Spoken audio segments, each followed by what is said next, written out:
You're watching the Scottish Football Zone with all the build-up and reactions.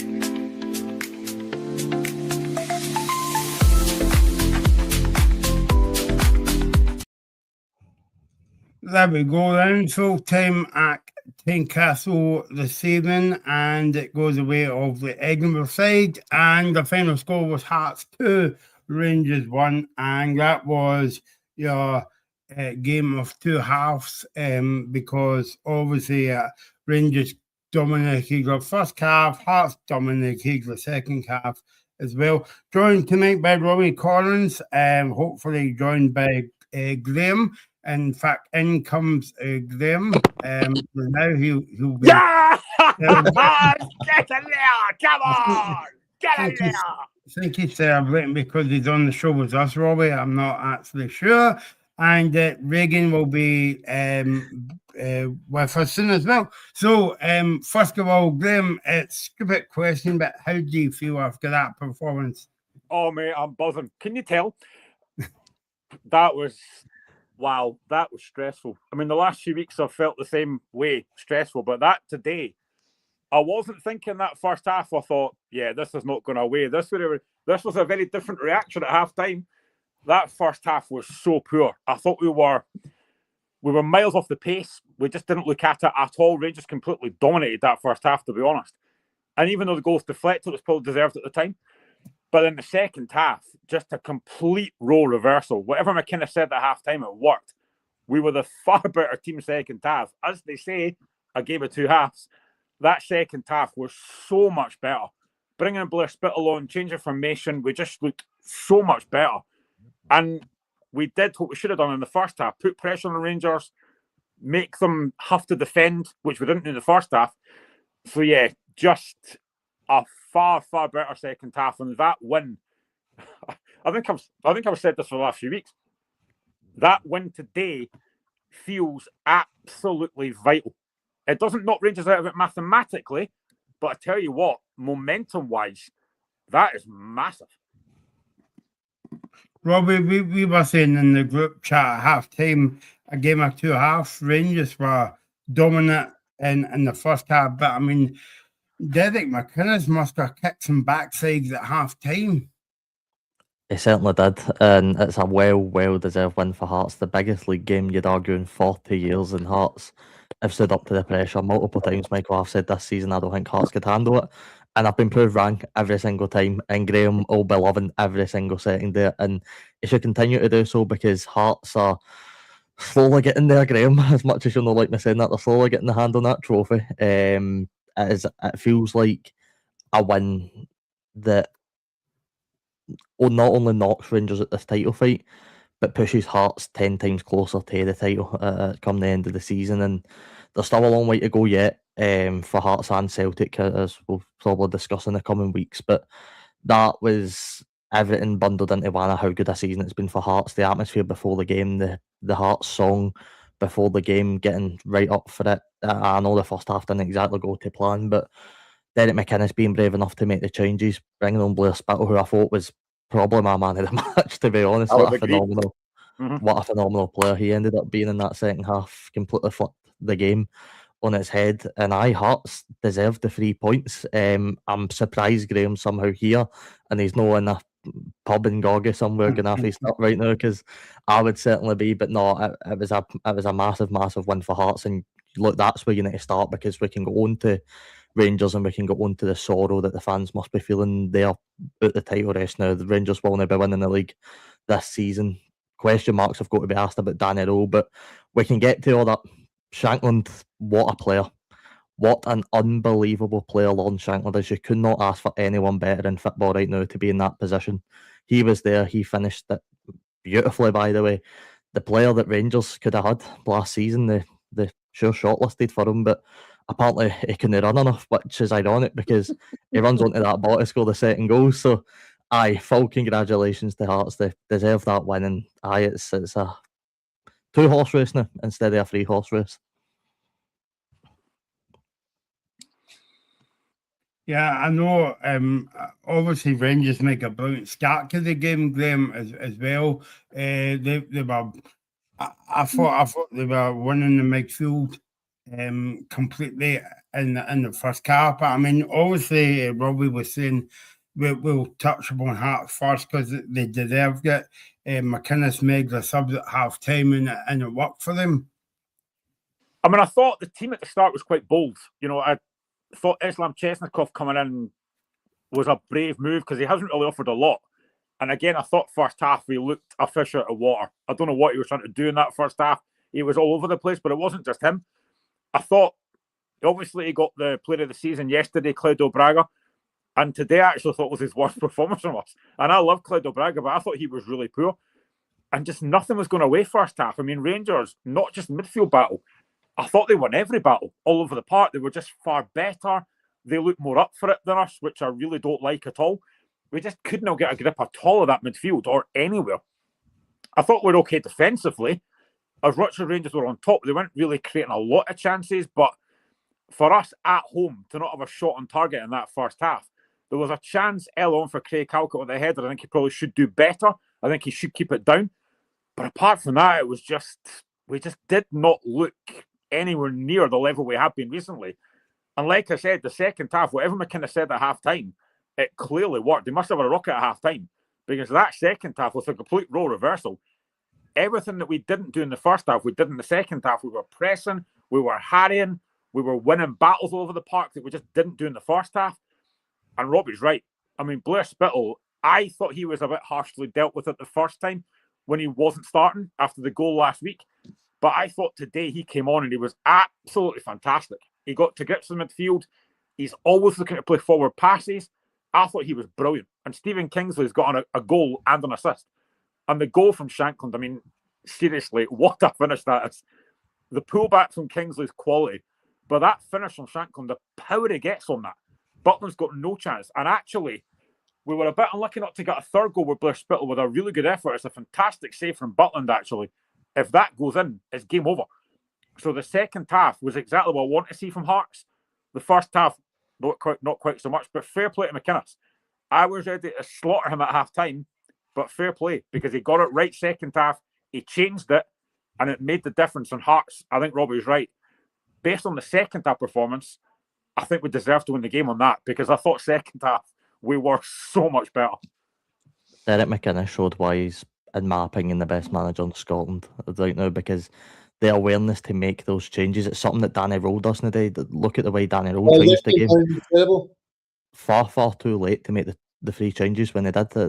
Rangers were knocked out of that game by that point. So, Derek McInnes, I've been so critical of him this season. I've been very, very harsh on him, but that game today just showed his ability and his quality as the Hearts manager. And something again, like Shankland, and I mentioned it earlier, Rangers knocked in this chance. Rangers could have had both Derek McInnes and Lawrence Shankland at the football club and passed both of them down for what Danny Rowe, who, Reagan, you've been on this show for numerous weeks saying he's not won a big game.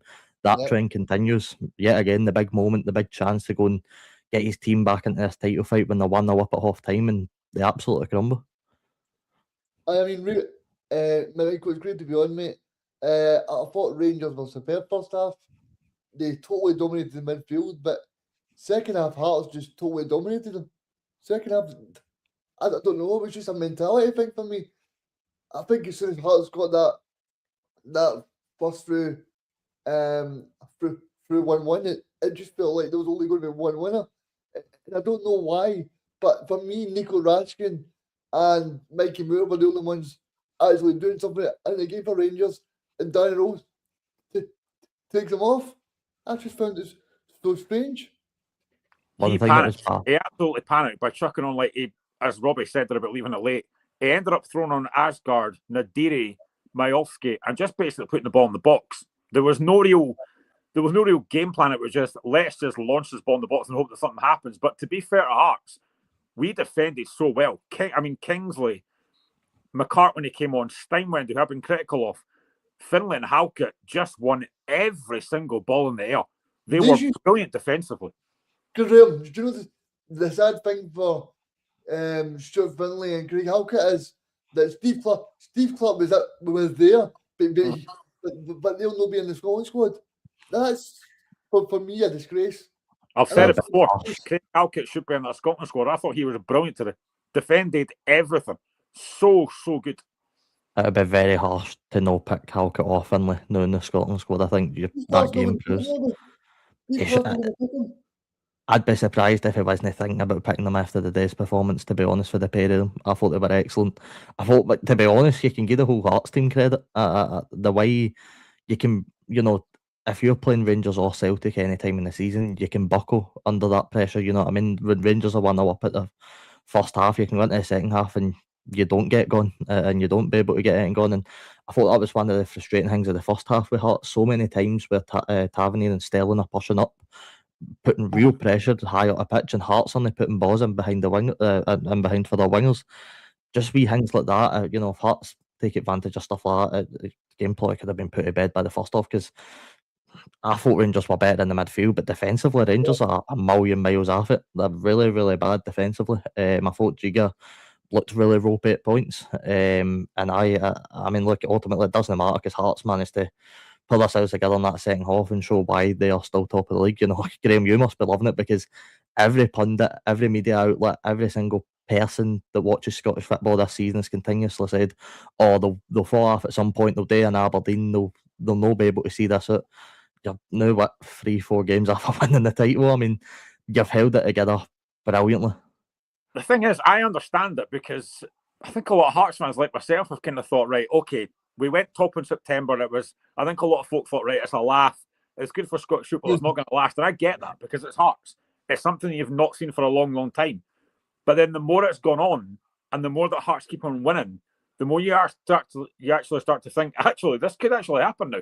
And today, you look at the game last week against Hibs. When they go down to 9 men, I was concerned because we didn't look like scoring. We didn't do enough. But we win the game, and that was massive, that win last week. And then today, with Celtic winning at the weekend, this was such a massive game for both teams. We had to win this game. Well, a draw wasn't a disaster, but I think we had to win it.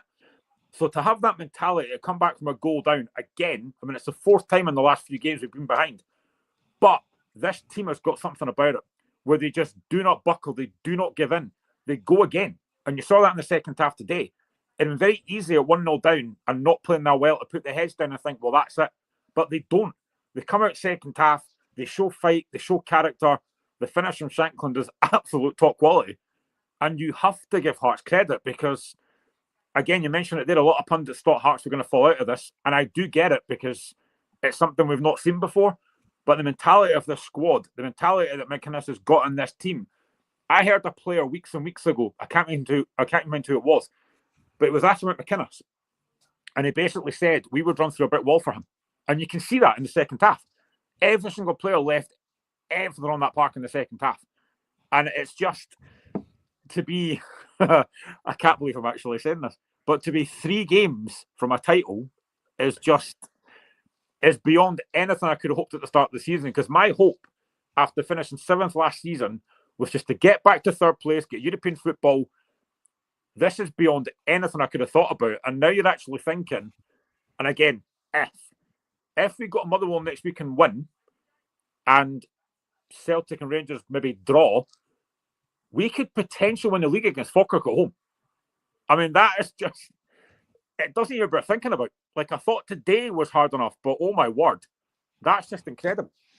I remember Paddy Power paid it in early for Celtic to win the league back in like 7-8 games into the season or something.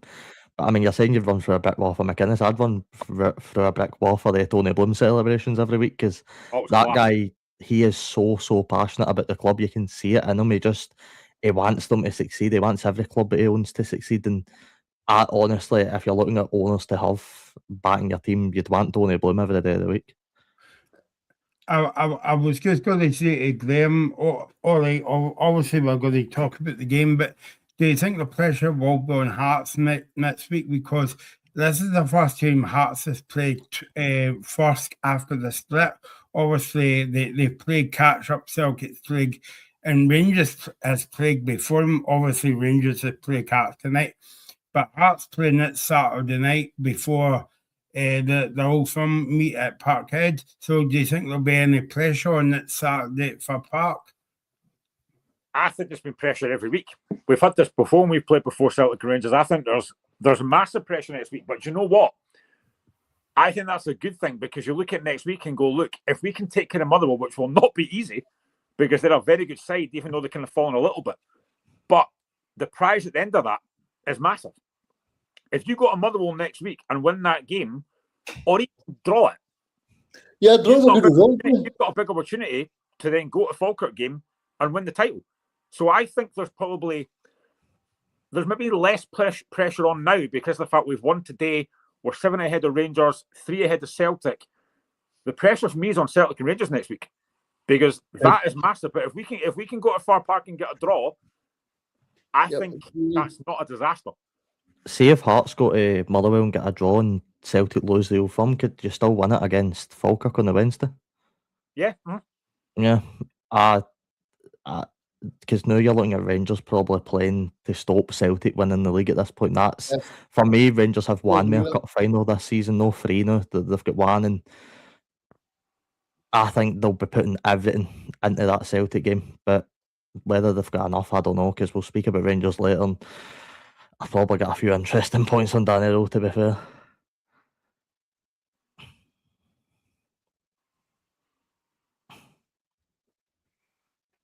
Yeah, no, definitely. I mean, speak to us about the atmosphere tonight, Graham, because the atmosphere was electric before the game.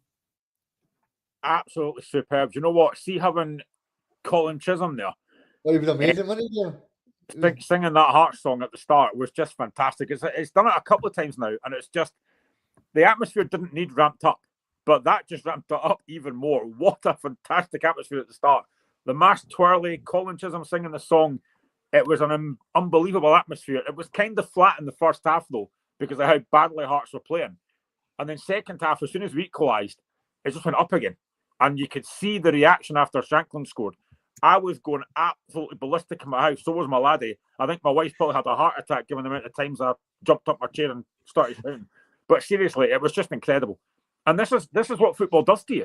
You know, it's such an emotional game. And right now, I had a message from a mate earlier on, and one of my best Hearts mates. He actually said to me, I'm just about greeting here. And I think a lot of Hearts fans are the same. Like, that is what this season has done. It's unbelievable how well we've done so far this season. And if we can win this league, outside of my kids and getting married, it will be the best thing to ever happen in my life. And it is so, so, so close. Do you know when you go to like one of these machines in the arcade and you got like these 2 pennies and 1 pennies and stuff, and they're just sitting right on the edge and you wait for it to drop? That's what I feel like right now watching Hearts winning that title. It is so, so, so close. I think the interesting thing is with this title fight is if Hearts end up winning it, we don't know what's going to happen. What we didn't land at, this has not been the situation for 40 years. I can't. My mind just cannot picture what the Hearts celebrations will look like if they win the league against Falkirk on the Wednesday night. Something just in my brain just won't comprehend what that might look like. I mean, Graham, I'm assuming you're the same. You don't know how you're going to react or what's going to happen on this Wednesday night if it happens. I don't think I will actually survive if that's the case. Honestly, I don't think I will. I think I'll have a heart attack. It's getting close already. I mean, that game could be unbelievable. But again, I've kind of said this for weeks. You've got to take it one game at a time. You've won tonight. You enjoy it for the next couple of days. But then you look forward to that Motherwell game, which will not be easy. You know, Motherwell are a fantastic football team. They've been great this season. Yes, they have dropped off, but at Far Park, they're a difficult side to play against. So that now becomes our next biggest game. If we can win that, then it just gets to that kind of stage that you actually think, do you know what?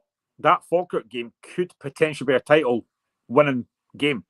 I've tried to get tickets for this the last couple of weeks, and I kind of get tickets for love my money. I would love to be at that game, but the atmosphere is going to be off the scale. I said in my TikTok video a few days ago that this for me today was our biggest home game in 20 years since that 2005-2006 game against Aberdeen, which got us to qualify for the Champions League. That tonight was bigger than that. Then the Falkirk game will be even bigger. That'll be a bigger scale if that is the case. And I just want to say that somebody needs to get Graham a ticket because that'd be amazing, Graham. Aye, 100%. Please message me or message Robbie or message Graham and see if we can get Graham a ticket, because that would be amazing for Graham to be there. Get Tony Blooming to get involved, mate. Get him to get Graham a ticket. We need that. But it is interesting that Celtic they travel away to Motherwell on the Wednesday night as well, which I really don't see a world in which Hearts and Celtic beat Motherwell right now, and and I know Motherwell lost to Falkirk at the weekend, but especially at Fir Park, it's such a dangerous place to go this season. It's really tough to win, almost like Tynecastle is. And I mean, look, I could be wrong. Hearts could travel to Fir Park and win, which I wouldn't put it past them, to be honest with you. I'd put Hearts on to win majority of games this season. As an away game, I think it will be tougher than any team going to Tynecastle, especially for the Hearts players. But if results for Hearts win, I mean, that Wednesday night's going to be the biggest Wednesday night in Scottish football of the last 40 years, and it's no question about it. I think you look at well, we didn't have two of our best players tonight, Cammy Devlin and Harry Milne. We didn't have them, and we still won. We may have them back for the game on Saturday, which could be massive, because I think midfield was a big issue tonight. We were overran. But then once we changed it and we brought Blair Spittle on and made it like a 4-3 midfield, we were the far better team. So I think having Devlin back next week, I actually put this in the group chat at half time. We are badly missing Cammy Devlin. But then Blair Spittle comes in and it completely changes. I mean, honestly, I probably said in the summer that I expected Blair Spittle to go. Do you know what? I have to hold my hand up. Whenever he's played, he's been fantastic. He's been very underrated this season by myself and a few other folks. So fair play to Blair Spittle. Tonight, as Robbie mentioned there, I thought Blair Spittle was fantastic when he came on. Yeah, it still hurts my soul that Hearts robbed him off a Simon, man. We might not even be 11th if we manage to get our hands on Blair Spittle, but he's turned into some player for Hearts. And Blair Spittle played for the mighty Partick Thistle as well, Robbie. Aye, good point. Reagan's Partick Thistle. What a blockbuster Friday night that was in the Championship. But no, look, I think as much as I'd agree in the sense that if you're getting into the game and you're looking at the first half, I thought Rangers did control the midfield better, but there wasn't many clear-cut chances in the first half, to be honest with you. I think it was both teams really trying to find their nerves and find their feet in the game. You obviously, Graham, you mentioned a Halkett chance earlier. I agree. I thought we should have done better. Because I think if Halkett scores that one, I don't think Rangers come back. Rangers don't have the ability to come back in any game, to be honest with you. That's why next Sunday is so massive for so many reasons. But I agree, Regan. If Halkett does score that header, I really don't think Rangers have a chance. But you do get into the game, and I think you're right, Graham. That probably is the worst 45 you'll see out of Claudio Braga. But that was almost to praise Rangers, because Rangers done a fantastic job in that first half of really isolating Shankland and Braga. But the game, I didn't think either got gone, to be honest with you. But I mean, you just skip to half time and you look at the changes McInnes makes, it just turns it into a completely different game. It is, for Rangers fans especially, it's scary, the thought that Rangers can be unpicked so easily in 145 minutes of football.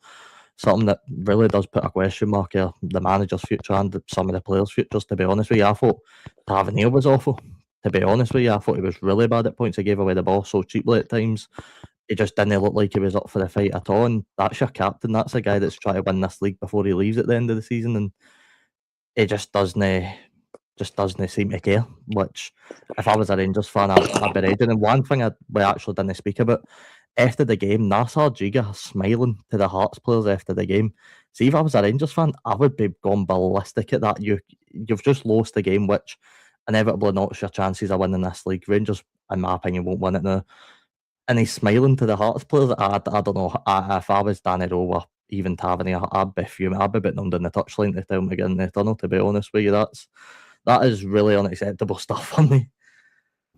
There was an actual Rangers player, I can't remember who it was, but he was actually speaking to one of the Hearts players after the game. And if I was Danny Rowe or a Rangers fan, I would be annoyed at that, because you basically just went out the title race at a kind of needless rivals, and he's having a conversation with them. If I was a Rangers fan, I would be quite annoyed at that. If I'm a Rangers player or manager, I'm suplexing them onto the middle of the park, to be honest with you. I'm putting them down beating them down the tunnel. I'd be seriously fuming if I was a Rangers fan tonight. If I was a Rangers fan, I would be fuming at the last season, to be honest with you. It's been unacceptable on so many levels. There's been so many mistakes made for so many people in the club. Rangers need a complete gutter of that club. It's so many. The optimism, and obviously during July with Rangers, right, there was the brand new American owners, but obviously they need to take some ownership as well, because they've spent £40 million in Scottish football as well, because Scottish football is not a lot of money to a lot of people in maybe the Bundesliga or the Premier League, but Scottish football wise, £40 million is a lot of money. I did say it. I had an interesting point, and I'm saying now it links in with the 49ers. They are ruthless looking at their history, the way they went about owning Leeds and the managers they went through there. It wouldn't surprise me if they did sack Danny Rowe at the end of the season. The last game, the whistle goes. Wouldn't surprise me if he was at the building within 24 hours of that whistle gone, to be honest with you, because there was a £40 million check sniffing under each of the players' noses and the owners' noses going into that game. There was Champions League automatic entry into the Champions League for the Rangers players and Danny Rowe as well, and they absolutely blundered it and didn't even, in that second half, look like they had a care or a sniff idea of how to break hearts down. If I was the 49ers, just with the way they've went about business with Leeds over the last few seasons, I would not be surprised if Danny Rowe's at that door come the end of the season, because what has he done so far to earn more time? See, I would slightly disagree, but agree with you on that point, Bobby, right? Because $20 million, that's just peanuts for them, right? As well, but also as well, I know what you're saying about Danny Rowe and all. Ben Christie could get Reagan and Glenn thoughts here, but this goes well beyond Danny Rowe and the 49ers. This has been going on for years upon years upon years, and yet Rangers fans will have no trophies coming back to Ibrox this season. But it's just been going on for years, and I think Rangers fans have had enough of it now. I think in general, I think the blame for this season has to go to the 49ers, Michael, because I understand what you mean in terms of Rangers have not won trophies for a long time, but in terms of appointing Russell Martin, then going to Danny Rowe, and then Danny Rowe saying no, and then Danny Rowe saying yes, I just think it's been a shambles. Then you look at Chumity, then you look at obviously Skov Olsen, possibly spending £12 million on him. I tell you what, Robbie, if Rangers spend £12 million in Skov Olsen, I don't know what football game they're watching, because I thought he was terrible tonight.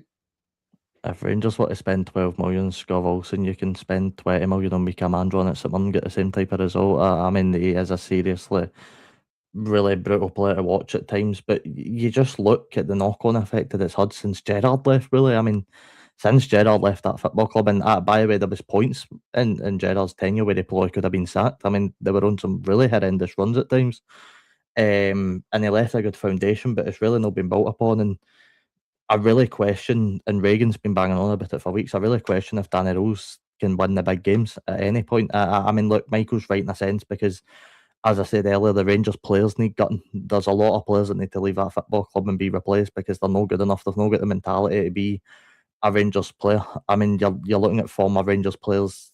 Ali McCoist is obviously the example. I mean, imagine he was in a team like this. He would be gone absolutely ballistic if he's seen that Rodriguez talking to a Hearts player at the end of the game. I can only imagine what players like Ali McCoist would do in that situation. It's just, Rangers don't have the fear factor anymore. Teams turn up to Ibrox and turn them over. I mean, Motherwell done it last week. It's so simple to beat Rangers that I think you're right, Michael. I think the fans have had enough, to be honest with you, and I don't really know what changes bar the manager at this point. I really don't see Danny Rowe being the guy to take them forward. You know what I had to laugh at? There was a moment, I think, in the second half, and I can't remember when it was, but James McFadden actually said, well, Scott Wilson's offered a bit more than he has in recent weeks. I thought, that's quite a low bar, because I thought he was dreadful tonight. I don't understand what he was signed for. I have seen nothing from this guy as an attacking sense, and this guy was built up quite a lot, and I have seen nothing at all from this guy to say that he's a good player. I thought he was awful tonight. Yeah, I mean, sorry, Wigan. Robbie, I know that Steven Gerrard's been doing the rounds in TNT and he's been on the different podcasts talking about his love for Rangers. He was on with Alan McCoy's last Sunday in the FA Cup semi and said he was tuning into to Rangers v Motherwell. Did you think maybe Steven Gerrard might go back now that Motherwell's not there and things like that? I think the 49ers would look at it as if we've already tried to get this guy in. Although Michael did make the point that Danny Rowe originally said no, and then they went back from and got him. But I don't know. I think every fairy tale's going to end at some point, and I think Gerrard's probably done his time now. I think there'll be a lot of Rangers fans that would be glad to see him back and probably be happy. But is Gerrard going to come in and do what needs to be done? I don't know. Right enough, I don't know who's the answer at this point. I don't know who takes it at Rangers and comes in and does a good job. It seems like they take it down to England. It's almost like managing Tottenham, innit? Like you just how do you go? But it's like it is like Tottenham. How do you go and fix that club? Like they had Tottenham had the guy. You know what I mean? Like Rangers, by the way. Rangers had the guy. Giovanni Van Bronckhorst should never have been sacked. He was the guy. Lycan should never have been sacked half of Tottenham, and they sacked him.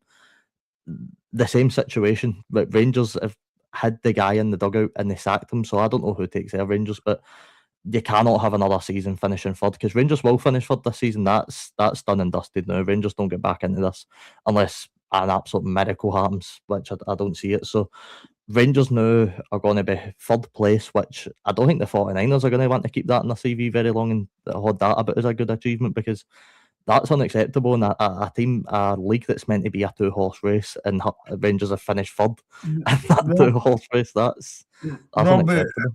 Robbie, that's a brilliant point that you've made because I was on the show as well at the time and they get rid of Van Bronckhorst too early.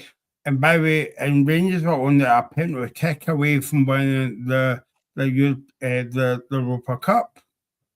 Imagine how different the league would be right now if Ramsey didn't happen, to be honest with you.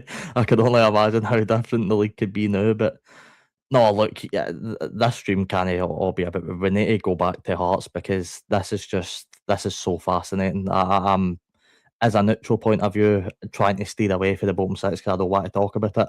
Looking at the top end, it is just glorious to see a team finally competing in my life. It's been so many years. Celtic and Rangers, and look, I know we've obviously got the Celtic man on the show next to me, but I think Reagan is, in all honesty, happy as well in a slight way that there's more challenge on this league. I think we all are that there's more challenge in Scottish football. Teams only just sitting 11 men behind the ball, going to Celtic Park and Ibrox and just taking 1 or 2 nil losses. This league's so much more competitive in a better way, and I'm actually, for once, I'm feeling pretty positive about the way Scottish football are going because Hearts aren't going to go away next season. They're already recruiting for next season. I know a couple of new players were in and amongst the crowd today watching the game. I don't think this Tony Bloom era goes away very fast, to be honest with you. And I know Michael was talking about TV deals for a lot over the past few seasons, but surely this strengthens us in terms of getting a brand new TV deal as well because some of the football this season has been great. And like you say, Robbie, see if Hearts do go on and win, it's probably the best thing for Scottish football because Tony Bloom, right, I think he's played a bit of psychological here. I think he's played a bit of minefield with everybody because he said 10 years. Hearts were done in the first year. I think he was. I think he was playing people. I think he was playing people to put a false sense of security. And I think I don't want to jinx it for you, Graham, but I think if Hearts go on and beat Motherwell, do they go on and win the title? I'd look at it the same way. If Hearts somehow go to Fir Park and win next week, I think the league's all but done, to be honest with you, because then you're at the point where you don't really need a point going to Celtic Park, even if Celtic want to beat Rangers, and I think Hearts are more than capable. I still don't fully understand how Celtic are in this title fight. It is baffling to me that they've somehow managed to muster up courage to stay in this race because, I mean, Rangers and Celtic, the horrific starts they had to the season, I mean, it could have been a lot more comfort for Hearts, but Hearts with that win today have really just stroked the luck, and I think that's them now. That's for me, the favourites to win the league. And I think that's probably the first time I've said that this season, to be honest with you. Hearts are, for me, clear favourites now to go on and win it. And I think as well, right, if you look at Hearts' first 2 fixtures after the split, it's probably two of the hardest games. And they've managed to get 6 points. I kind of said to myself that if we get 4 points out of the 2 games against Hibs and Rangers, that's not a bad start because our records after the split is not great. To take 6 points out of 6 from those 2 games is incredible. And the fact as well, it keeps our home record intact. We're still not lost in over a year at home. That is sensational. And again, we've now beat Rangers 3 times this season. We've beat Hibs 3 times this season. We've beat Celtic twice. It's just, honestly, this season has just been incredible for a Hearts fan. But it's just because it is now so close. But I do think that Motherwell game is massive. I think the pressure might be slightly off because we do have that point advantage over Celtic and Rangers. The pressure might be slightly off a little bit. But if we can go to Motherwell next week and take 3 points, that game on Sunday against Celtic Rangers is going to be absolutely massive because it could potentially be a title winner for us, depending on what happens in that game. So, yeah, Motherwell is going to be absolutely incredible if we can take 3 points from there. But I'm well aware of how hard that's going to be because even though they have dropped off a little bit, they're still a fantastic side. So that will not be easy at all. Yeah, I mean, I just wanted to also mention that I thought a few players were great. I thought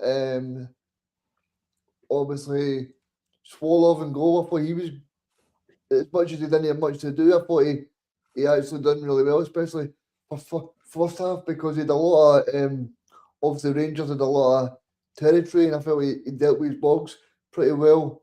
I know the Hearts Stuart Finlay and Halkett, I thought they were good. Stephen Kingsley as well. I mean, he's somebody that was at Swansea, then he was at Hearts for a while.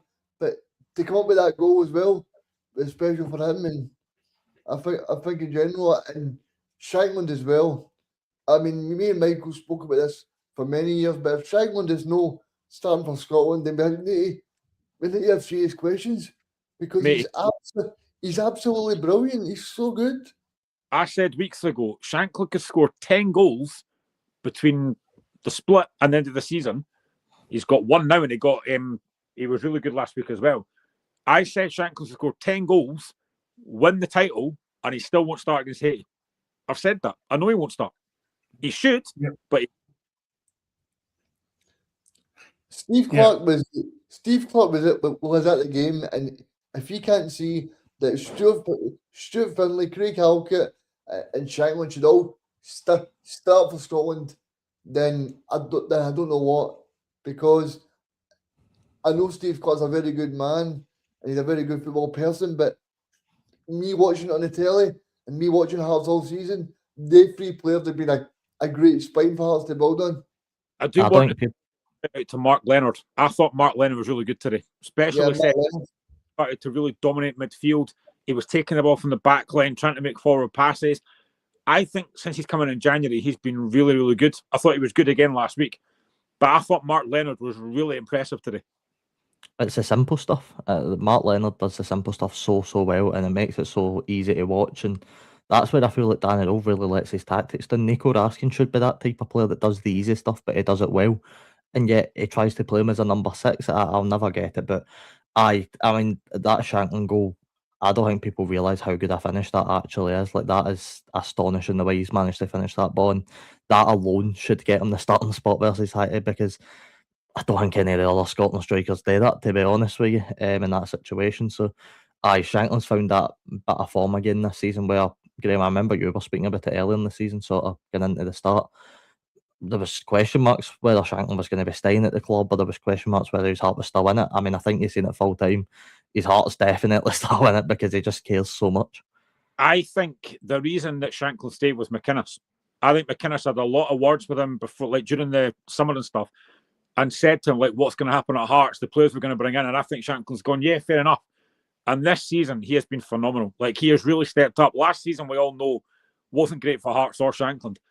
But that was his 18th goal of the season this season. He's on for 20 goals again for Hearts. And that finish, it's not easy because when the ball's played in, it kind of takes a little deflection. He steps onto that, and the power that he gets in that, I mean, that is good finish. He actually make it look easy, Graham. He did. Because he steps onto it, and the power he gets on that, I don't think any keeper's saving that. Like, Jack Butland's a really good goalkeeper, but he's got no chance of saving that. It is such a good finish. And I've said it so often about Shankland, it's not just the goals he brings, it's his overall game intelligence, his link-up play, his hold-up play, playing other folk into the game. He's such a good footballer. Honestly, you just watch him and you just think, he brings the best out of other players. Like, he brings the best out of guys like Kizidis and Braga. He is so vital to Hearts. And again, it showed with that goal. He's just, and I think it was mentioned earlier on the show, like by Robbie and I think by Reagan as well. So many times over the summer, the last few seasons, it's been Rangers want Shankland, Rangers want Shankland. They didn't ever go for him, and look what he's doing. He's just an incredible footballer. I honestly think, and this might sound strange given the fact he's like top scorer, but I honestly think Shankland is so underrated by a lot of folk in Scottish football. He is such a good footballer. Shankland is, I think, for me, one of a kind, a striker in Scotland. I don't think you get many like Shankland that can finish the ball with so much composure. I mean, I was out playing football earlier and I skied one right into Rose Ed, and I was like, you know what, fair play to strikers in Scotland, because it's no easy being a striker, but Shankland, it does. I mean, look, he's carrying so much weight in his shoulders right now. He's trying to break into the Scotland squad. He's trying to, he's the Hearts captain. He's trying to push Hearts through to a League One. There's so much pressure on the guy's shoulders, yet, as Michael and you said, it makes it look so easy to be a Hearts striker. I mean, it'll be baffling if Steve Clarke doesn't pick him for the Scotland squad. I'll pick him in the starting 11 for the Scotland squad, because he's the best finisher we're going to have in it. He's actually, for all the times he's not been in the squad in the last 5 years, he's been the best finisher we've had in Scotland for the last 5 years. And, if we're going to muster up chances against Morocco and Brazil, we're going to want him to be on the end of them to at least try and get something out of a game. So I think it's vital that we at least get him involved. Well, even mate, first game, for me, and this is no disrespect to these guys, but if that chance that Shankland had today falls to Dykes or an Adams, they don't finish that. I'm sorry, but there's no chance they finish that. See on your point about sorry, Robbie. See on your point about Shankland, Graham. I think we spoke about this on the show, and it basically falls under the Scotland team as well, right? But see, you know why he's not been spoke. You know why he goes about his business quietly and no get shouts from the rooftops. It's because he doesn't play for Celtic or Rangers. I'm sure if he was at one of the old firm, he would be the best player from Slice Beleg. But because he's outside the fishbowl, nobody really kind of shouts about him. No, I don't know if that's a fair comment. No, I would agree. And see, if you look at the Denmark game, I was actually speaking to a friend about this a few days ago. That Denmark game, you actually forget that Shankland scored in that game, because it gets forgotten about because the other 3 goals were so good. But Shankland scored in a big game. He is such a good footballer, and I think there's no doubt if he was at Celtic or Rangers, he would be the first name on that team sheet up front. There is no doubt about that, because he's a far better player, all-round player for me, than Dykes and Adams. Now, Dykes and Adams, yes, they do have their uses. They are physical, but if you're looking for a top-class striker that's going to finish chances like today, you're looking at Shankland. And you look at that Haiti game where Scotland should win, will have most of the ball, should create more chances. I want Shankland in the box. I want that ball going into Shankland to score goals. I'm not looking at Dykes and Adams thinking if they get the ball in, they're going to score. Honestly, Shankland has been incredible for Hearts over the time he's been here. Yes, last season wasn't great. He knows that himself. But this season, he's back to his best form. And again, I think that's down to McInnes. McInnes has just made him so much better. It's like everything revolves around Lawrence Shankland, but he can bring players into the game. Honestly, he's such a good footballer. I mean, again, when any player leaves the club, you're gutted. But I will genuinely gutted when Lawrence Shankland leaves Hearts, because he's such a good player. And I know Robbie did McInnes make a sub at half time, and it changed the game for Hearts. We don't need to make any subs because we are a perfect team. Reagan's away, so we're not bringing anyone on because we're still going to win the game. But you make the point earlier on, Graham, right, about Shankland tonight and about Devlin being out the team for half a season. Like, I think that's a mark of champions because Shankland was out for 8 weeks, maybe less, maybe more, and in that time you only get beat one game against Robbie St Mirren, Robbie, or was it Kilmarnock? I can't remember, but that showed you how important the team spirit is at Tynecastle. Yeah, and I think I've said it before. We have a really good squad. We've got a big squad as well. So when players go out, other players have to step up. And there is no doubt that when Shankland and Devlin went out the team together, you can miss one, but missing both was a big blow. And a lot of folk, and again, I get it, a lot of folk when they were out said, that's it, Hearts will fall apart now. But we didn't, because the players that came in really stepped up. Maybe not to the level of those two, but they stepped up. And we did only lose one game in that time. So you have to give major credit to McInnes and the squad. Like, Pierre-Landry Cabore gets a lot of kicking from a lot of Hearts fans, but do you know what? He's a chaos factor. He gives you something a bit different going forward. He's maybe not the most technically gifted footballer in the world, and he knows that himself, but he does offer something. He managed to get a couple of goals in that period as well. So players that have come in have really stepped up. I am not the biggest fan of Michael Steinwender, but you know what? Again, I thought today he was really good. I thought he defended really well. You are going to miss a guy like Cammy Devlin, but like I said there, Blair Spittle comes on second half, and I thought he was superb. Robbie said man of the match, and I can't disagree with that. I thought Spittle was superb in that second half. Michael, you made a really interesting point there about Devlin being it. I think if you take McGregor and Negrin out of Celtic's team, they don't win a game. And that's the difference. Hearts have the players that they can bring in to make differences in the team and keep the same momentum going and keep that same sort of aggressiveness going in the game. If Celtic make subs in the midfield, they look like they fall apart half the time, and that's, for me, the difference between the two, and it's why I think Hearts will go and win the league, because Hearts can make the changes in the teams that still keeps them same, still keeps the momentum going, still keeps them at the same sort of attacking threat. It keeps them going in games. For me, Celtic kind of did that this season, and that's going to be effective in these last 3 games, because Hearts are going to need to keep that going, especially when you're looking away to Motherwell next week, at the weekend. Sorry, you're going to need that same type of threat. So it's wee differences like that are why Hearts are still where they are in the league, and it's why they're still top of the league at this point, because they've been able to make the changes when needed. And I know they've had a few slip-ups, but look, every team makes slip-ups this season. It just happens. And Hearts, the main difference for them as well, they've been able to bounce back if it's been a problem. Each time they've lost, they've been able to go into the next game and kick on and keep going. And as Graham said earlier, that's one of the most important things you're going to need for a season. I mean, maybe you could argue the point as well, Robbie, that I can see where you're getting at with Celtic, but I mean, Hibs were down to 10 men for the majority of that game yesterday against Celtic. Could hardly break them down.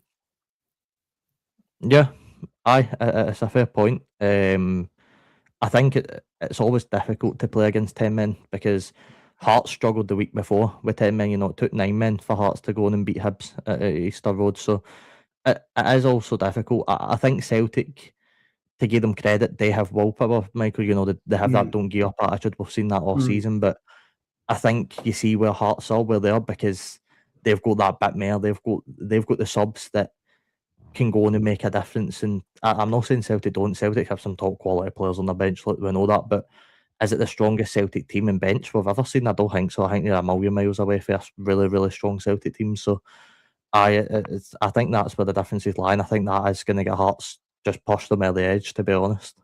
I'm going to say this now. I said this yesterday in one of my group chats to a couple of mates. When Iheanacho came on, I said he's going to score. And within 4 minutes, he did. I just knew he was going to score. Like, Iheanacho is a big, big impact for Celtic. He comes off yesterday, and I thought, it's set up for him to score. He's a really, really good player. And I think Celtic, as Robbie kind of mentioned there, they do have options off the bench. But Iheanacho for me is a big one, because he's a physical presence, he's a goal threat. We've seen it at Leicester City. he's a goal threat. You get the ball in the box, he'll score goals. Which is why when I saw him come on yesterday, I thought he's scoring, and he did. And I think he's probably Celtic's strongest threat as well. And coming off of the bench, I think he is that guy that can make an impact. He's got, as just mentioned, the bundles of experience that he needs. Which is funny because he's one right out of Brendan Rodgers' phone book right at the start of the season that actually at this point has helped Celtic to go on and stay in this league title fight. So that was a nice wee favour there for Brendan. But no, it's going to be such an interesting next 2 weeks, really. I mean, that is meant to think the season already ends in 2 weeks. We're going to have the Goggy boys, the Celtic boys, lifting that league title. I mean, Graham, I don't even want to imagine how your nerves are feeling now, mate. I can only imagine what you were like before the game kicked off. I mean, there was shivers going up my back when that Hearts song was playing because just the atmosphere and the way Tynecastle was before the game kicked off. I mean, it was scenes I've probably not seen for a good while, to be honest with you. It's weird because before the game I was working, but before the game I was quite nervous. During the game I was actually quite calm. I don't know why. And then when Shanklin scored that goal, my lad who was sitting watching it with me, he's 14 as well. We just both went mental. Like, we were off the couch and stuff celebrating. It was absolutely mental. When the final whistle goes, it was just complete emotion. It was like unbelievable. I have said this before to a few mates as well. As much as we've done amazing this season and we are very, very close, I do not want to be going to Celtic Park having to get a result. I want this done before we go to Celtic Park.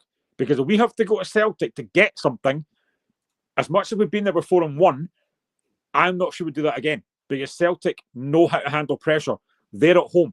So I do not want to be going to Celtic Park coming to get something. I really want this done, if not next week, by Falkirk. That's what I'm looking for. A lot of Hearts folk are thinking, again, I've seen it before as well, that now, not that it's going to happen now, but if Celtic were at the title race, would they let Hearts win it? That won't happen now because they're the closest challengers now. So I do not want to be going to Celtic Park coming to get something. We need to go to Motherwell and win.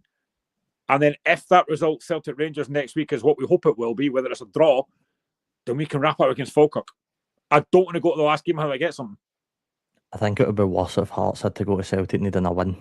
I think if Hearts had to go to Celtic needing a draw, and I still don't think for Hearts that's ideal. I agree with you, Graham, but a draw puts a bit of pressure on Celtic because at that point, Hearts are quite relaxed in terms of we don't need to go and get a goal in this game. And of course, they're still going to be that team that are quite aggressive in their press and trying to put something on Celtic, and a goal makes it even better for Hearts in that situation. But I just feel like with a draw, it puts a bit more pressure on the Celtic at that point because you're thinking, right, well, Celtic need a goal at some point and you're up against probably the best defence in Scotland this season, to be honest. So I don't know, it's a weird one. It's such a weird one, but I'd agree with Graham.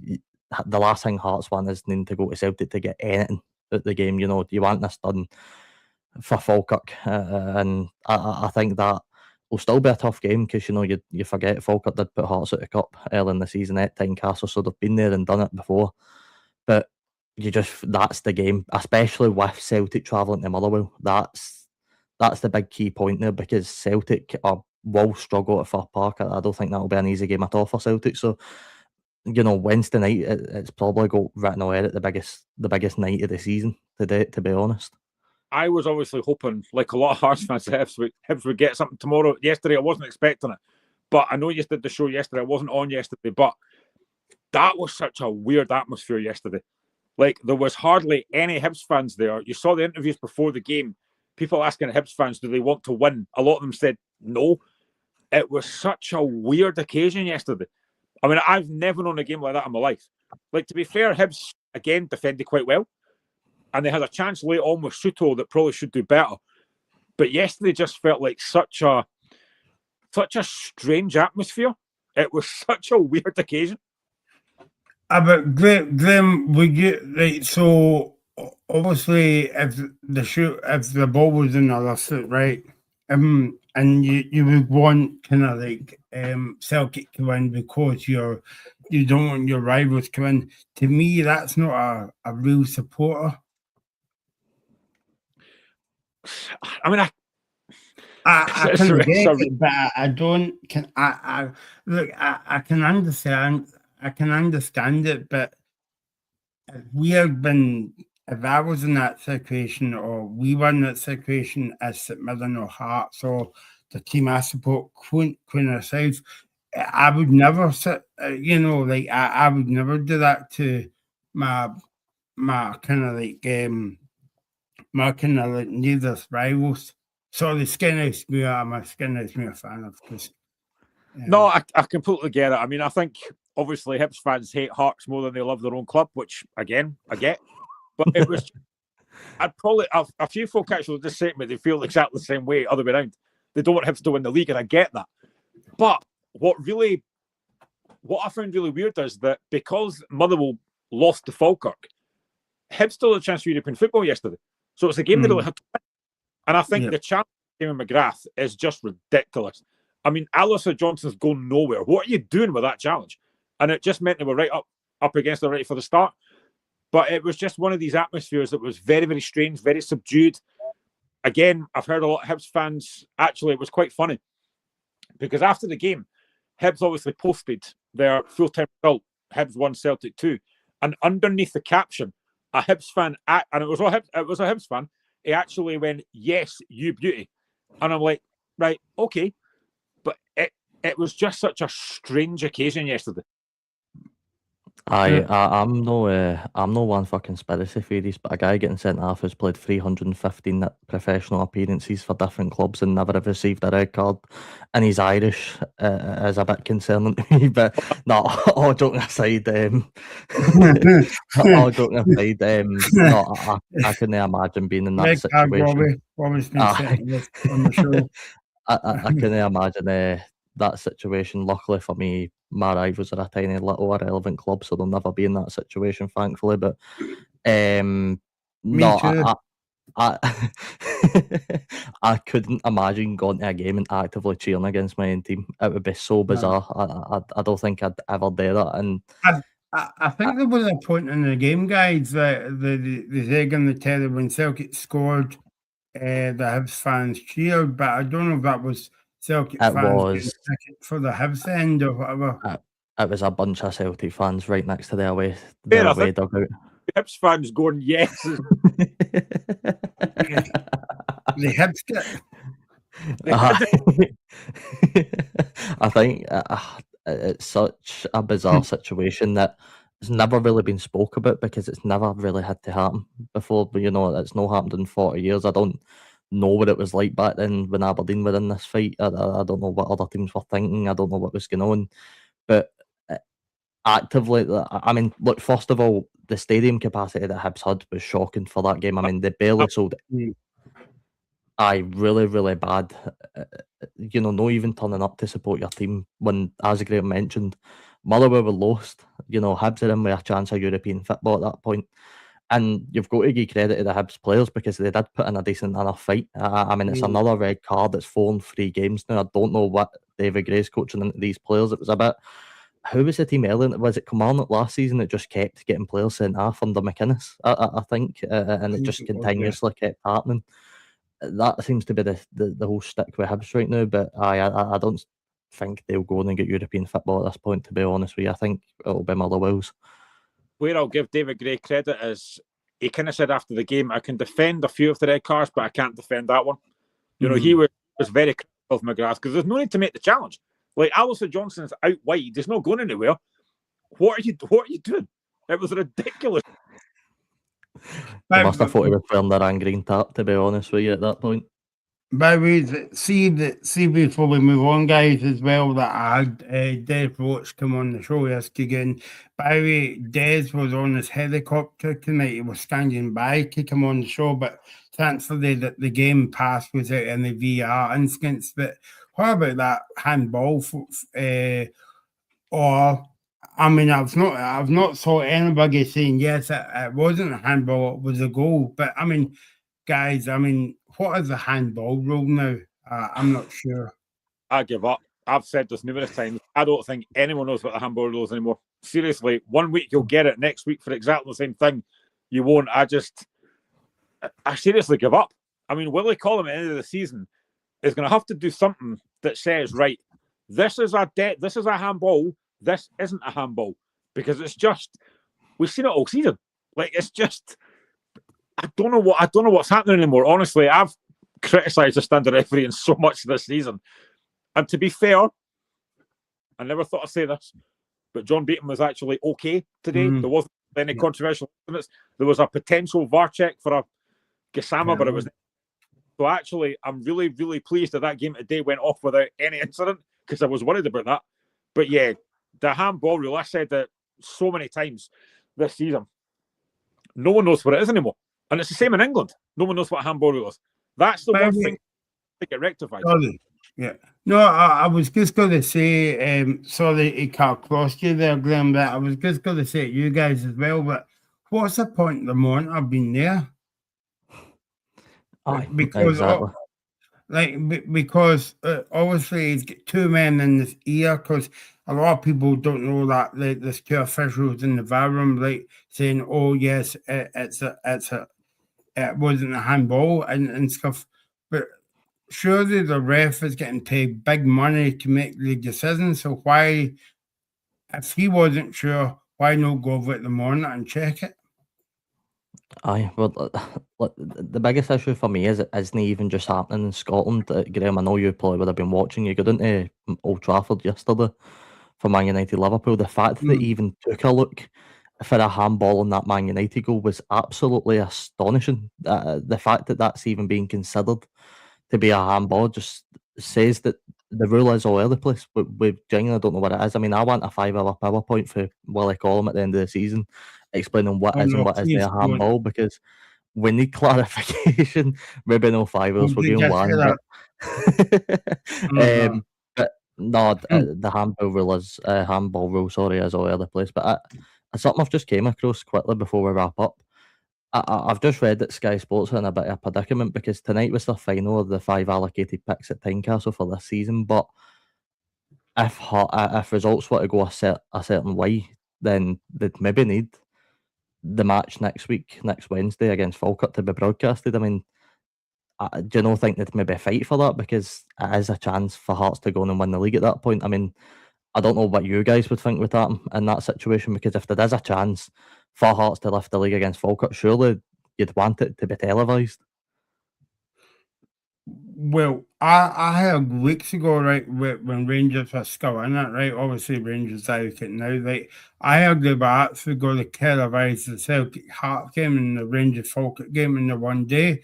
But what you've got now is, I'm sure that the Murrow Celtic game is on Premier Sports next Wednesday night. So Sky would need to go to Tynecastle. But again, yeah, but because they've run out of games, that I don't know how they're going to work it. Surely they'd need to come to some sort of agreement. I'm sorry, but a non-Celtic and Rangers team win the league for, it's been 40 years since this moment has presented itself. Surely they'd need to get some sort of telecamera out of Tynecastle. Sorry. There's a TV channel on Sky. I think it's called UK Drama. Stick it on that. Tell me that right now. It'll be drama. That's for sure. Presented by Santa Claus. Or Wilfred Nancy or something. Robbie, I know you're stalling for time, mate, and I can't let you go without talking about the St Mirren game on Saturday. Sorry, it's my job to ask. So what's going on at St Mirren? Even though it's tight at the top, but it's tight at the bottom, and I think if you don't win next week against Kilmarnock, I think you're in deep. No, I can't say that word, but deep water. That's only the kind of word I can come up with without swearing on the show. But even a point we're getting to, Robbie. If we fail to beat Kilmarnock next week, we finish 11th. You don't travel up to Pittodrie. A Stephen Robinson hungry Aberdeen, by the way, that will be looking to get revenge for the game in Paisley, because we schooled them that day, and the last thing Robinson want will be to take 2 losses to us in the space of a few weeks. So next week becomes our cup final. We've had one success this season. Now we need the real success. Now we need the players to step up when it matters. The cup win will forever live in our memories. It's It was such a magical moment. But Michael, we've said it since the start of the season. The league's the bread and butter. The league's your main focus point. You need to be doing well in the league. We find ourselves in a situation now where if we fail to beat Kilmarnock next week, and I sold out Kilmarnock away in, by the way, I've heard that from multiple Kilmarnock fans, it's going to be some atmosphere in Paisley, and I'm sure we'll bring out the turnout as well. But if the players don't stand up to the pressure that's in front of them and we fail to beat Kilmarnock, we're finishing 11th. And honestly, I don't think Craig McLeish has scored it in him to guide us out of a playoff game against Dunfermline, Partick Thistle or Arbroath. And I gave him a lot of credit after the Falkirk and Aberdeen games because he shocked him. He shocked him with the way you played. He shocked him with the way you get the team playing. That's all well and good. You can snatch a couple of results, but as soon as teams figure out how to play against the tippy-tappy football style, playing it about the back stuff, you become so predictable and so easy to beat, and that's been a problem. We're so easy to beat. Livingston didn't have to do it to beat us in Paisley, and Dundee barely had to do it to beat us the other day, to be honest with you. It was so simple in the game. It was a brilliant finish for the Dundee player, to be fair, at the time. I thought Dundee played all right. They didn't have to do much. I thought Jan Danda looked quite good, which, Graham, I think he's going back to Hearts, if I'm not mistaken. So you'll be glad to hear he at least played all right. He had his Batman mask on. I'm not too sure what was happening there, but he did play a pretty good game. It's another win for Stephen Presley, and look, they need to take a huge amount of credit because they're not getting relegated. They're not even going to be anywhere near it now. They're fine. It's between us and Kilmarnock, and honestly, I don't think Kilmarnock come to Paisley and don't win. And that scares me a bit because, again, you go into the relegation playoff and we will be 11th if Kilmarnock beat us next week because we don't overturn a 4-point swing in 2 games. You're looking at coming up against the prospect of an Arbroath side that are overachieving but have so much momentum on their side. You're coming up against Partick Thistle, who will be roaring to get promoted after a couple of playoff fails in the last couple of seasons. And then you've got Neil Lennon's Dunfermline, who could come into the playoff game off the back of a cup win, which imagine what that would do for the confidence of Dunfermline. We're in a really bad situation where an inexperienced manager that, in my opinion, should never have been appointed in the first place. We should have handed the reins to somebody like Tony Docherty. I'm not saying we should have gave it to Tony because I don't know how he would have done. I think the last couple of jobs he had sort of shown that he didn't really do very well. But if we gave it to somebody with a bit of experience, I could assure you that someone wouldn't be in this situation, and we would have beat Livingston, and we probably would have picked something up against Dundee because the inexperience and the in-game changes that McLeish made absolutely killed us in both games. And it's something an experienced manager doesn't do, so we'll find ourselves in trouble, but it's their own fault, and it's not just McLeish's, it's the players' fault as well. Robbie, I might be completely wrong here, but I mean, I go back to that Celtic Cup game. You were well in the game, probably the better team for most of that game. You go 2-0 down, obviously get back in it, and then lose those 4 goals in 6 minutes. I think that's had a massive impact. Because honestly, losing that game the way you did when you were so in that game, I think that's had a huge impact on confidence because I think the lack of belief is just not there. Now, look at like Aberdeen last season were having a really good season. They then got hammered 6-0 by Celtic in the Cup and then went on a downward spiral. And I honestly think final defeat has had a bigger impact than I think folk think it has. I'll never say this probably again, but that Mandron goal lived with me forever, right? Because that's the celebrations when that second goal with him were so special. It is the worst thing that has happened to us. Mandron scoring that goal with the hit of confidence and the hit of morale that it's taking on the team. There was, and look, I think another aspect to it is the abuse that was given out online after that game, specifically to Ryan Mullen. That did not help the squad at all. Gogic had to come out and publicly slam the fans for what had happened after the game. All of that's probably taking a hit on the players. And look, it's not just been a recent thing. It has been all season. We've been so poor in the league, and we're in the position we're in because the players haven't given enough in the league. It almost feels like they put everything into that cup run that we didn't leave anything else for the league. And now we're in a situation where, in my opinion, we're going to be 11th. I really don't see a way we go out of this, to be honest with you, with the 3 games we've got. I don't see us finishing above that. So now you're looking at a playoff position where, again, as I mentioned, the 3 teams are going to be so hungry in the championship that it honestly scares me to play against any of them.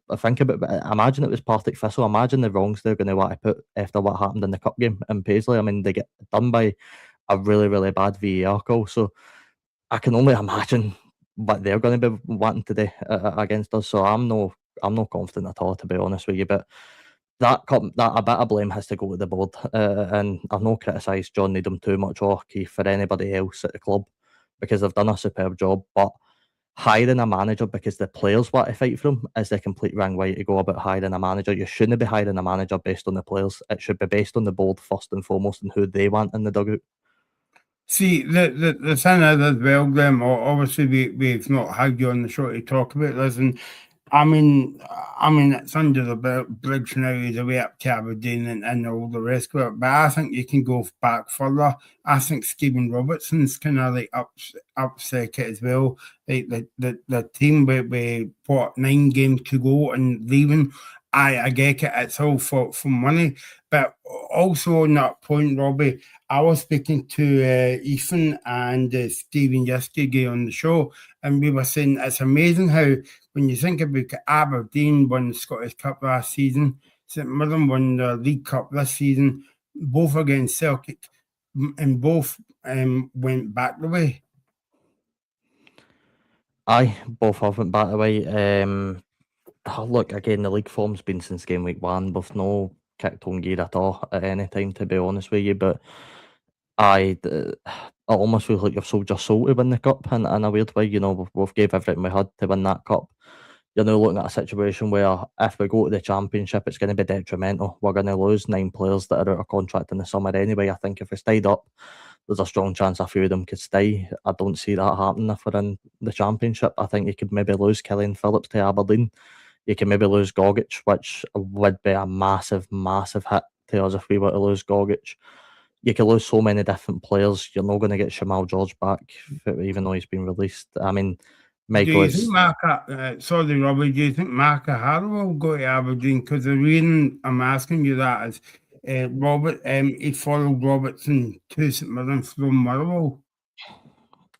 Yeah, I think Mark probably could end up at Aberdeen. I think he'd be good enough as well. I think he's some leader in any dressing room, to be honest with you. It is worrying that you could potentially lose your captain and arguably your best player in Gogic as well. And look, Robbo leaving, I think we came to terms with it. Michael, I know you spoke to John Needham before the cup game, and they were saying, look, they had a plan in place because, look, it was predictable Robinson was probably going to leave at some point.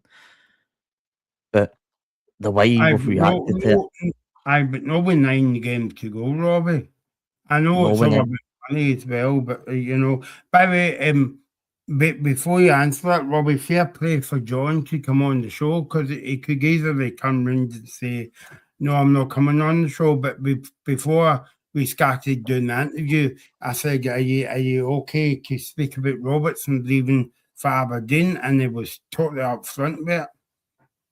Aye, and that shows a sign of a good chairman, and I think John is the person to take us forward. I really like what John puts forward for the club. The only criticism I'll have is the way we've went about appointing Craig McLeish, and I think he'd done a good enough job to get it at the time. In hindsight, should we have gave it to such an inexperienced coach? He's a coach, he's not a manager, he's an under-19s coach that has only managed about 6 or 7 professional games. Was that the right call when we're in a relegation battle? I don't think it was, to be honest with you, and we're seeing the effects of it now because the players look so digested after the Dundee game, and so did Craig himself in the post-match interview. I've never seen a manager for years look that low in confidence, to be honest, and it worries me. Glenn, what's your take on Robertson? Obviously, it's under the bridge now. He's not going to come back because Glenn Duffy says that he should come back to St Mirren. But what's your take on that? By the way, just incidentally, John said to me as well on that interview that Stephen Robertson texted him before that semi-final to wish him all the best. Well, it's good, but to be honest, Robbie and St Mirren fans wouldn't want to hear that. But what's your take on that, Glenn? I said at the time that it was a panic from Aberdeen because they lost to Dunfermline and they thought we have to do. So they went for Robinson. I don't think he was the first choice personally, but obviously it was a big move for him. He said he couldn't turn it down, but he left St Mirren at a vital time. You know, you could look at it and say that maybe Robinson owed St Mirren something, St Mirren fans something, but he will say, look, I did a really good job. I won a cup and stuff. I've had 3 top 6 finishes, fair enough. But I think for me, the timing of it was completely wrong. Aberdeen were not going to appoint anyone else probably until the summer. They could have given the job to Peter Leaving. They could have waited till St Mirren were safe and then appointed him. That's fine. Then he's got a whole summer to rebuild. I think it was the wrong thing for me for Robinson to do. He's left St Mirren in the mire basically, and I think sometimes when you've got an inexperienced coach, sometimes it can work. You know, the first couple of games will get a big result because the players are thinking, right, something a bit different, something a bit fresh. But then after that, they start to think, oh, actually, it's a new coach. He won't be here anyway. And then they start going into their bad old habits again. I feel a bit sorry for Craig McLeish because it's a big, big job. You know, St Mirren are a big club in Scotland. It's a big, big job. And I just think right now he's probably showing his inexperience. He's not changing things at the right time. The players, I don't think they stopped playing for him at all. They've just not been good enough. And I think the worry for me for St Mirren is, I think it's in the last 2 games that they've not scored. And that's a big, big problem. You go to Kilmarnock next week, which is huge. A Kilmarnock side that have now got momentum after the win at the weekend. I've changed my opinion so many times on who I think is going to be in that relegation playoff. But Robbie's kind of mentioned it. If you're the championship team looking at the team in 11th, you're thinking we can beat them. And I think because the championship is so difficult, and I'm not saying that St Mirren are going to go down at all, but if the worst was to happen and they did go down, I think they find it very hard to come back up again because the championship is really difficult and you need a manager with experience, especially for these last couple of games. Because if Kilmarnock were to beat St Mirren next week, I mean, Robbie's mentioned it, they're in big trouble. But I do think, well, though, as much as Craig McLeish is inexperienced, I will say as well, these players have got to do more. They've got to offer far more than what they're doing so far. They need to get the manager out of trouble here. And so far, I just don't see it. I watched the highlights of the game against Dundee, and I thought St Mirren were pretty passive. There was just nothing about them at all. And they are really they have to go to Kilmarnock next week. If they get a result next week, perfect. They'll probably get out of it. But that game next week is huge. They have got to go to Kilmarnock and take 3 points. And right now, if I'm looking at it, I don't see how they're going to get goals. I hope every St Mirren fan out there who went after Robinson for his style of play, or was too direct, or we didn't keep enough of the ball, I hope they're happy, because now we're keeping too much of the ball, and now we're playing too passive, as Graham said. Now we don't play direct, and we don't suit it. We don't suit it at all. We're a million miles away from where we should be, and that's where McLeish should know now that getting into this Kilmarnock game, we can't play like that. We'll get ripped apart if we play the way McLeish has played the last 2 weeks. Robinson played a style that was frustrating to watch, and Aberdeen fans will get frustrated. But you only need to look at the way we're playing now to work out that that's a good thing. And I'd swap this style of play for Robinson ball for the rest of my life, because it worked. It was frustrating to watch. But it got results. It got us a cup win. It made us. We went to Ibrox twice and won. We gave Celtic hundreds of challenges. That I'd trade anything to have that back, because now we're playing this style of football that Pep Guardiola dreams of. Now it doesn't work. The thing is, look at like Motherwell. Motherwell being praised this season for the win, for the way they're playing. But you can play that way and not win. You know, all that matters to fans is you win games. And right now, winning. So all that matters is winning football, not playing attractive, entertaining football. All that matters is winning. And right now, that's not happening. There you go. I know we've got the Scottish Cup final to look forward to in a few weeks, but I think that is a cup final in itself. It's St Mirren Park next Saturday between St Mirren and Kilmarnock. We get another quiet weekend in Scottish football, and Graham is going to get the champagne on, or maybe something stronger than that, Graham, on a Monday night. I'm not sure. Thanks for all your comments. Thanks to Reagan for appearing again for about 10 minutes, and he's a bit like in the natural. He's not fully fit at the moment. That summed up my abundance. Get that on the posters on the wall. That's everything. Yeah, no, exactly. Thanks to Graham, thanks to Robbie. We'll get her again. And Graham's a happy man tonight. Of course, Hearts 2, Rangers 1 tonight. If you didn't know the score, Can you just repeat that, Michael? I missed that. What was the score? I think it was Hearts 2, Rangers 1. Yeah. So I'm sure we'll speak to Graham Almonen one time before the end of the season. So yeah, thanks for watching. Thanks to Robbie, thanks to Graham, and we'll get over again on Friday. You're watching the Scottish Football Zone with all the build-up and reactions